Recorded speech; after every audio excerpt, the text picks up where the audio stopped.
इसके अलावा back to our topic आते हैं, गोल्ड और सिल्वर, सोना चांदी चमक रहे हैं, त्योहारी सीजन है, चाहे खरीदारी के तौर से देख लें, अगर नॉर्मल कंज्यूमर के तौर से देख लें, निवेशक के तौर से देख लें, बिल्कुल चमचमा रहे हैं दोनों मेटल। अब नया निवेशक ऐसे में क्या करे, इस पर थोड़ी सी बात कर लेते हैं। सर, कोई न्यू इन्वेस्टर है, नया निवेशक है, इस गिरावट में क्या उसके लिए एंट्री अपॉर्चुनिटी है? मतलब वो इस तरीके से देख सकता है अगर वो एंट्री करना चाहता है तो? देखिए, कोई भी नया निवेशक है, पहली बात पास रिटर्न को देख के तो मत करें। रैली हो गई है, आप नए निवेशक हैं, आप सोचते हैं मैं भी उतना कमा लूं, मैं भी रैली में एंटर कर जाऊं। पहली बात तो वो नहीं करना चाहिए। जहां तक एंट्री की बात है, जरूर अगर ऐसे डिप्स आते हैं तो एंट्री पॉइंट आपको मिलता है, आपको अपॉर्चुनिटी मिलती है, आप जो है इसमें एंटर कर सके।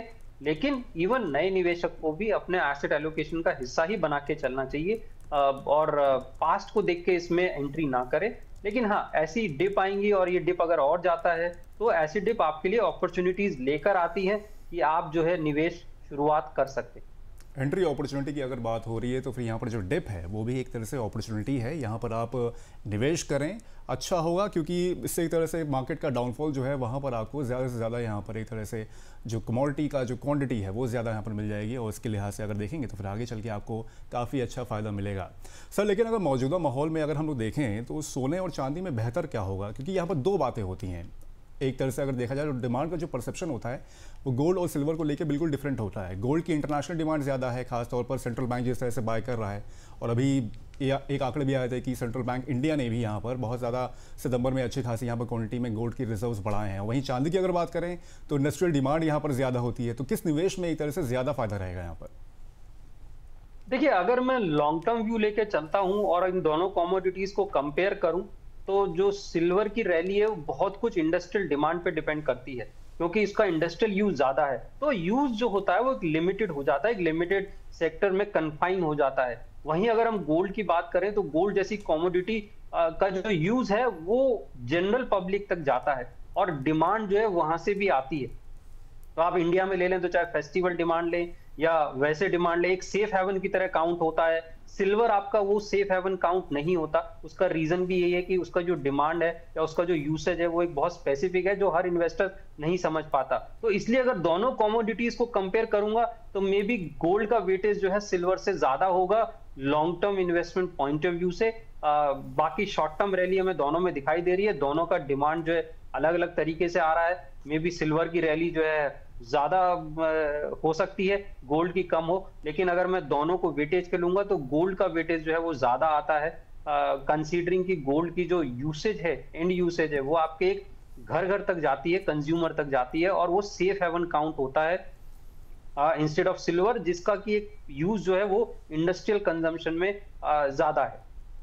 ठीक है सर, तो ये दोनों मेटल को लेकर अलग अलग परसेप्शन है, अलग अलग नज़रिया है, इन्वेस्टर्स अलग अलग तरीके से इसको देखते हैं और डिफरेंट तरीके से ही इसमें निवेश करना पसंद भी करते हैं। अगर सर जैसे कि हमारी अभी चर्चा हुई थी, गोल्ड फंड पर बातचीत हुई थी, ETF के भी रिटर्न्स हम लोगों ने दिखाए थे दर्शकों को। सर, निवेश के लिए गोल्ड फंड या गोल्ड ETF, इस समय कौन सा जो ऑप्शन है ज़्यादा बेटर है दूसरे से? देखिए, दोनों ऑप्शन अपने आप में अच्छे हैं। अगर आप SIP मोड में जाना चाहते हैं तो आपको गोल्ड फंड में वो ऑप्शन मिलता है। गोल्ड ETF आपका लमसम पॉइंट ऑफ व्यू से आपका अच्छा ऑप्शन हो जाता है, लेकिन वहां पे आपको डीमैट अकाउंट की जरूरत पड़ेगी। आपको demat account, trading account operate करना आना चाहिए।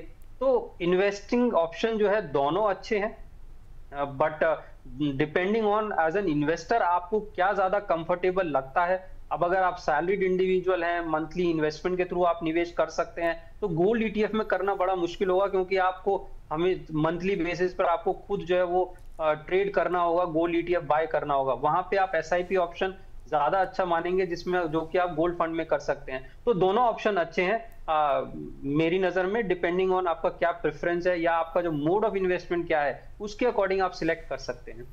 गोल्ड फंड हो या फिर गोल्ड ETF है, दोनों ऑप्शन बहुत अच्छे अवेलेबल हैं। लेकिन आपका परसेप्शन क्या है, आपकी प्रेफरेंस यहाँ पर ज़्यादा किस पे आप भरोसा करते हो, उसके हिसाब से आप कर सकते हैं। क्योंकि जो रिटर्न है वो आपको दोनों में ही बढ़िया मिल सकता है यहाँ पर, जैसे कि यहाँ पर जितेंद्र सर भी यहाँ पर कहते हुए दिख रहे हैं। सर, इस माहौल में अगर देखा जाए तो फिर क्या गिरावट के दौर में इन फंड्स को एवरेजिंग के लिए इस्तेमाल किया जा सकता है? क्योंकि ऑलमोस्ट अभी जो डाउनसाइड जो है अभी गोल्ड और सिल्वर का, वो यहाँ पर काफ़ी हद तक काफ़ी बड़ा एक डाउनफॉल आया हुआ है। और गोल्ड और सिल्वर में दूसरी बात ये रहेगी सर कि गोल्ड और सिल्वर में निवेश के लिए कितनी ड्यूरेशन का यहाँ पर नजरिया रखना चाहिए निवेशकों को? देखिए, मुझे लगता है कि मिनिमम आपका 4-5 साल का होराइजन तो होना चाहिए जब आप जो है इस कॉमोडिटीज में निवेश करते हैं। उससे शॉर्ट टर्म जो है आप बहुत हाई रिस्क लेते हैं। अब जैसा अगर किसी ने लास्ट मंथ में एंटर किया होगा तो और ये डिप सडनली देख लिया तो शॉर्ट टर्म व्यू जो है थोड़ा सा आपको महंगा पड़ सकता है। तो इतना तो मिनिमम होराइजन होना चाहिए जब आप जो है गोल्ड सिल्वर एसेट क्लास में निवेश करते हैं।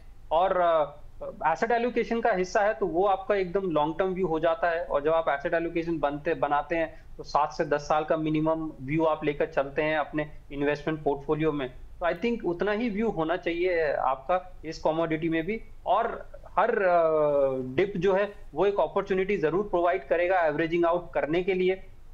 अगर आपने जो है पिछले 6 महीनों में निवेश शुरू किया होगा, उससे पहले नहीं किया होगा, तो ऐसे डिप जो है आपको एवरेजिंग आउट का जरूर ऑप्शन देंगे। तो आप अगर गोल्ड ईटीएफ के थ्रू अगर आपने निवेश किया होगा तो अभी आपके पास अपॉर्चुनिटी है कि आप जो है एवरेजिंग आउट कर सकते हैं। अगर आपकी एसआईपी चल रही है तो एसआईपी को कंटिन्यू रखिए, आपको एवरेजिंग जरूर मिलेगी जब भी जो है गोल्ड और सिल्वर में जब भी डिप आएगा। ठीक है सर। वैसे उन लोगों के लिए आप क्या कहना चाहेंगे, उन निवेशकों के लिए कह लीजिए या फिर खरीदारों के लिए कह लीजिए, जो ये सुन रहे थे अभी कुछ दिन पहले तक कि अगले साल तो गोल्ड जो है 2.25 लाख के भाव तक पहुंच जाएगा, लेकिन सर अब जो है 2-3 दिन में गिरावट देखने को मिल रही है हर तरफ, क्योंकि खबरें होती हैं तो एक पैनिक भी क्रिएट हो जाता है। जो लोग इस नज़रिए से बाइंग कर रहे थे, चाहे फिजिकल गोल्ड हो गया, SIPs में इन्वेस्टमेंट हो गई, एक मुश्त इन्वेस्टमेंट हो गई कि हाँ भाई अगले साल तक तो हमारी जो इन्वेस्टमेंट है डबल हो जाएगी। सपोज 1 लाख के भाव पर भी खरीदा, 2.25 लाख के भाव पर खरीदा, तो अगले साल तो 2.25 लाख होने वाला है। उनके लिए आपकी क्या राय रहेगी? देखिए, मैं हमेशा ये बोलता हूं जब भी आप शॉर्ट टर्म व्यू लेके चलते हैं तो आपका जो रिटर्न रेंज है वो बहुत हाई हो जाता है। आप नेगेटिव में कहां जा सकते हैं आपको भी नहीं पता, पॉजिटिव में भी अपसाइड जा सकते हैं। तो आप एक बड़े रिस्क फैक्टर पे रहते हैं। आप किसी को नहीं पता है कि गोल्ड कहां जाएगा। हाँ, वो व्यूज मिलते हैं जरूर एक्सपर्ट्स के कि गोल्ड जो है इतना जा सकता है, लेकिन जैसा अभी का सिनेरियो हमने देखा है, किसी को नहीं पता था कि इतनी शॉर्ट टर्म रैली जो है सडनली आ जाएगी गोल्ड और सिल्वर प्राइसेस में। तो इसलिए इन्वेस्टर्स को हमेशा ये ध्यान रखना चाहिए कि शॉर्ट टर्म व्यू जब भी आप लेते हैं तो आप एक बड़ा रिस्क फैक्टर पे जा रहे हैं। अपसाइड ही नहीं, डाउन साइड भी आप कितना देखेंगे शायद किसी को नहीं पता है। तो आपको दोनों के लिए तैयार रहना पड़ेगा। अगर आप दोनों के लिए तैयार है तो वेल एंड गुड, लेकिन अगर आप केवल अपसाइड लेके चल रहे हैं और डाउन साइड के लिए आप तैयार नहीं है तो एक बड़ा डिसअपॉइंटमेंट आपको देखने को मिल सकता है। तो क्या आप रेडी हैं उसके लिए? तो मुझे लगता है शॉर्ट टर्म व्यू जो भी ले रहा है उसको दोनों तरफ जो है रेडी रहना चाहिए, चाहे वो डाउन साइड हो चाहे अपसाइड हो। और बड़ा डाउन साइड बड़ा अपसाइड दोनों तरफ वो जा सकता है। ठीक है सर। इनफैक्ट अभिषेक जी, जैसा कि सर ने बोला कि लोग रेडी नहीं थे कि शॉर्ट टर्म में इस तरीके की गिरावट देखने को मिलेगी, और एक हमारे दर्शक हैं वो भी कमेंट कर रहे हैं कि हमने तो सोचा था दिसंबर तक थोड़ी करेक्शन या फिर गिरावट आएगी, लेकिन ये तो 2-3 दिन में ही त्योहारों के जस्ट बाद ही आती हुई नजर आ रही है। बिल्कुल। और इससे जुड़ा सर एक सवाल ये भी है कि 2-3 दिन में जो लगातार गिरावट आई है, अभी मार्केट पर्सपेक्टिव को अगर देखें तो आगे जो गिरावट का, इसमें सर आपको क्या लग रहा है कि अभी गिरावट का दौर अभी जारी रहेगा कि इसमें अभी थोड़ी सी स्टेबिलिटी आएगी, या करेक्शन का भी ये फेज चल रहा है कि अगले 1 हफ्ते में अभी गिरावट ही देखने को मिलेगी और उसके बाद शायद स्टेबिलिटी इसमें देखने को मिल सकती है? देखिए, इसमें मल्टीपल फैक्टर्स हैं। अब वो मल्टीपल फैक्टर्स क्या रोल प्ले करते हैं उस पर निर्भर करेगा कि गिरावट हमें कितनी देखने को मिलेगी। प्रॉफिट बुकिंग जरूर है, अब प्रॉफिट बुकिंग यहाँ पे थम जाएगा या लोग अभी प्रॉफिट बुकिंग जारी रखेंगे उस पर बहुत कुछ निर्भर करेगा। दूसरा US चाइना डील है।